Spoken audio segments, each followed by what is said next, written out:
I am pleased to be here to introduce to you this exciting project, One Borough Flags Art Competition. The reason for the competition is that this year is the Queen's Platinum Jubilee celebration, and we would like to get everyone involved. Barking and Dagenham Council have been asked to run this amazing project funded by the Welcome Back Fund, which in turn has commissioned the Sew London Project to work with young people in schools and youth groups to design a flag in the form of an art competition. It will be done in 6 categories. Schools will be sent a PowerPoint with the rules and the regulations and more resources for inspiration and advice on how they can create their own amazing flag design. They can be inspired by colours. There's no limitation for colours. There's no limitation for even the technique of art used. So by all means, go all the way out, make this the best competition ever for this year, and there will be rewards. There's a first, second and third prize, and also runner-ups for the younger category. There will also be live workshops at the Barking Learning Centre. So this category is mainly for the younger people who are primary school age. So from ages 8 to 11, you can take part, and you will also be given the opportunity for your work to be judged. And if you do win, then also your flag will also be printed, and it will take its pride of place on the high streets in Barking alongside the other flags from the secondary schools and youth groups. The reason for the name, obviously we were working with Sew London, and we decided it's really fitting to have One Borough because it's our sort of slogan as the borough. We're one borough, one community with no one left behind. So we just thought it's a really, really nice title, and it's all about showing that the borough is a good place to live, work and study really, and it's an inclusive place, and these flags will represent that. So One Borough, One Community is about being an inclusive borough, being a borough where everyone comes together and we celebrate all people within the borough, and you know, it's a representative borough, and that we make sure that everything we do sort of shows that really. So it's one borough, one community, no one left behind. That's what we want everyone to be. We want everyone to be involved in all our projects, all of the events, and these flags should show that. Well, it's inclusive of everyone in the borough. It brings the borough together, it brings all the community together. We've chosen 6 categories, 6 flags. The first flag being for Black History Month. Yeah, then we've got a flag representing LGBTQIA+ History Month. A flag for the summer festivals. Women's Empowerment Month. A flag for the Platinum Jubilee. And then we've got a flag representing disability awareness, and that includes Disability History Month, which includes Independent Day of Disabled People, and also the Learning Disability Week. So 6 really important flags. And we're really lucky because we got the funding from the Welcome Back Fund. So it was actually to sort of regenerate the high street and get people back together, get people, you know, excited to be back on the high street, back in the town centres and the spaces across the borough. So we got that money, and then we really, you know, it's a nice way of spending it. These lovely flags are going to go up just before the Platinum Jubilee weekend, so they'll be flying high. And for the community to design the flags, bring the community together. I'm Alex Griffiths. I've worked in the council for just over 10 years. I'm an admin assistant for the volunteering team. I started off volunteering when the volunteering program first started back in 2012, when it was the Gateway to the Games program. We aim to provide volunteers for all different teams around the borough to assist them with their events, like the Summer Festivals team and many others. I would say to anyone living with a disability that it doesn't, no matter what your disability is, if you want to aim to achieve something in life, it's always doable, even if you have to slightly change the way you you want to do it, or change what you aim to do to fit you. I would say, just because you have a disability doesn't mean that you can't achieve the goals that you wish to achieve. So I think, for example, with International Day for Disabled People, it helps for people to see people with disabilities achieving what they can do, because a lot of people just always see the disability and not the person. And just because somebody has a disability, it doesn't mean they can't achieve exactly the same things as what an able-bodied person can achieve.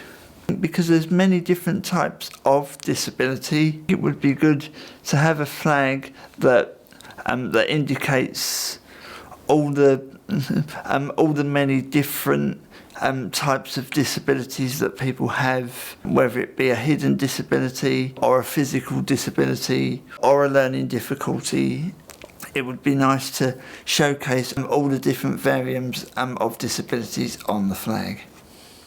So my name is Sharon Thomas. I'm the Head of Employment, Skills and Principal of the Adult College in Barking and Dagenham. I'm responsible for the job shops, the Adult College and the Mental Health Vocational Support Team. Within the local authority, I'm also the chair of the Equalities Network, Staff Equalities Network. We call it STARE, which is Standing Together Against Racism and Exclusion. So it's a group that started during the pandemic. Black History Month. First of all, I don't really subscribe to the term black because it's a label that was given way back in the 17th century by some anthropologists or pseudo-anthropologists. I'm not going to go into all the name, but they basically carved up the continents and labelled people, and the term black came about as a derogatory term that labelled us. And so as far as I'm concerned, our history is far richer than that. Starts way back before then. We've got centuries of history that has been left out as a result of that. So as far as I'm concerned, as a person of African Caribbean descent, my history starts long before then. However, in terms of the concept and the whole celebration that started back in the 1930s, I think it's a good idea to have something to celebrate and to just mark in the achievements that people of African diaspora have achieved over the centuries. I think it's really important not to just start from when slavery started, because we were developed, you had all the rich history of the Kush Empire, the Egyptian Empire, the Ethiopian Empire, all those rich history that I think has been actually left at Timbuktu, etc. So, and then they've got the Moors as well. So for me, it's about celebrating the inventions, the creation, and celebrating us as a people, all of our achievement. There's so many empires. I'm thinking about flooding my brain with the Benin as well, empire as well. So, and then you've come up modern history where we've been left out so many times. So I think having a moment in America, it first started in February, but it's since moved on in this country to be in October. I think it gives our young people an opportunity, and people generally, to go and find out more about our history and something to be pleased about that we've actually achieved, and not to subscribe to the narrative of sometimes you see some negative stereotypes of Africa, of diaspora, of our people. So for me, this gives us a really good opportunity to celebrate the achievement and accomplishment of the African diaspora. So I'm really pleased about it. In Barking and Dagenham, we mark the month by having lots of different activities.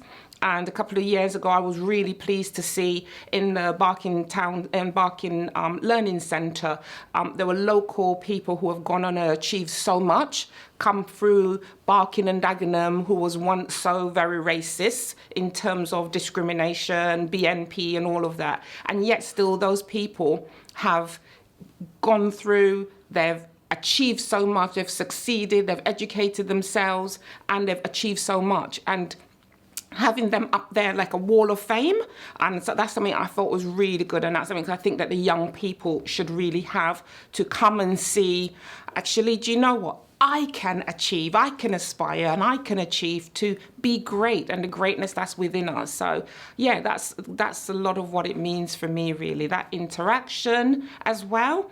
So I really think bridging the generation gap. So many of our people came over from the Caribbean and from Africa and so on back in the 40s, 50s, 60s. And it is really good to see the generations knowing, actually, do you know what? Our parents worked so hard to lay a foundation for us that we can build on. And I think that's something that needs to be celebrated, not just in October, but throughout the year. So for me, it's a moment in time in October, but it's something I would like to see us embrace throughout our lives, so that, have goals, set targets. This is what our ancestors did. This is what people who've gone before us. We're building on the shoulders of those who've gone before us. So I think this is an opportunity for us to continue doing that. Set goals, be realistic, or they call them SMART goals or smarter goals. Be realistic, really aim for higher. And so that's for me, that's what Black History Month means, some of what it means for me. Hi, so my name is Camilla Oide and I run the Sew London Project, which started in 2013. And it's a social enterprise. We do a lot of work within the community within Barking and Dagenham. Our main purpose is to help repurpose lives. At the same time, we stop textile waste from going into landfill. Last year, we saved about 450 kg of textiles going into landfill, and we use that textiles to run our sewing workshops, which we do for young people, and health and wellbeing workshops for adults. Black History Month is very important because we're relevant. We need representation. We know we've always been there all along. We're making impact in our community. But it's that time of the year where Black people are celebrated, African and African Caribbean people are celebrated for the contributions they've made in the UK. So it's really important that we're celebrated because we're relevant. Black History Month is a time of celebration, really. Even though I'd like to say we should be celebrated 365 days, all the year round. But it's that time in October when Black people, or would I say African Caribbean people, use that time to celebrate, again, contributions, and we put on a lot of events. We do the same within the borough here. And I would say symbols that are used to represent Black History Month. If you think about the Adinkra from Ghana, the symbols are really vibrant and strong. And we use a lot of organic type of symbols in Africa to tell a story or a proverb. So think about African proverbs, think about African symbols, African print material. The colors from there could also be a form of inspiration. So if you're gathering your research, think about primary colors, bold lines, clean lines. Don't limit yourself. Primary colors, like I mentioned, and also find out more about the culture and apply that to your design. My name is Matty May. I'm an artist who's from and lives in Barking, and I'm a very proud member of the LGBTQIA+ community. As a member of the LGBTQIA+ community, I think representation is so important because sometimes when we feel different from the people around us, we can be left feeling a little bit lonely or isolated. So what representation does is shows us that actually we're not alone, that we're all different for different reasons, and that there's an amazing community out there who are waiting to celebrate us. I think it's so important that we as a borough in Barking and Dagenham celebrate LGBTQIA+ History Month, because we're from such an exciting and brilliant borough that is full of so many different people that we have to take every opportunity to celebrate all those differences. When it comes to what I'd like to see on the flag, I think I'd like to see lots of fun and exciting use of colour. Maybe some symbols that make us think of friendship and love and hope, and maybe something to do with strength. Hi, I'm June Wright. I work for London Borough, Barking and Dagenham, and I work in the events team. I'm a events coordinator, and I'm one of 5 who help put on the summer festivals.